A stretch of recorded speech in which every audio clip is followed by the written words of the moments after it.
Neki su mi pisali da Bardock može da diše u svemiru, kao i Frieza, jer je u filmu došao do njegovog svemirskog broda. Zatim je još neko dodao da i Beerus također može da diše u svemiru. Izvinite, ali morat ću da vam oborim ovu teoriju jer ima nekoliko razloga koji to osporavaju.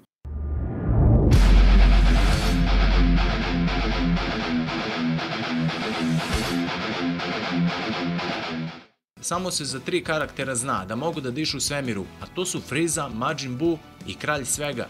A imam neku teoriju da ako je Ub reinkarnacija Majina po nekom pravilu i on bi trebao da ima sposobnost preživljavanja bez kiseonika. Po nekoj mojoj procjeni, Bardock je bio u mezosferi, te sam ga u parodiji stavio kako se u stvari smrzava zbog hladnoće, a ne od straha zbog Frieze.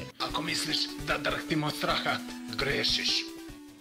U našem svetu Felix je skakao iz stratosfere, koja je bliže zemlji od mezosfere, ali je ipak nosio zaštitno odelo i bocu kiseonika, pošto su Saiyanci neuporedivo jači od ljudi. Za njih je takav pritisak retkog vazduha neprimetan, a najređi vazduh je u egzosferi, koja je još dalje od mezosfere, tačnije granica zemljine atmosfere.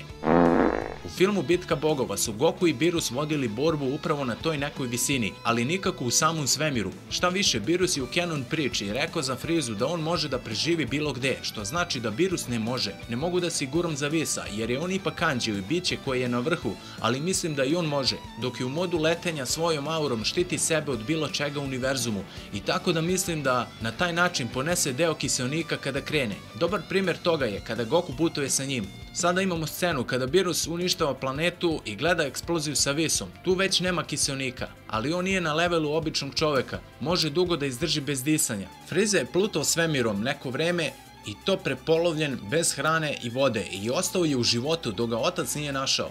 Također imamo i Šampu koji sa Vados posmatra eksploziju, a sa druge strane imamo scenu kada Frieza uništava planetu Zemlju i zatim Beerus kaže: Yes, my lord.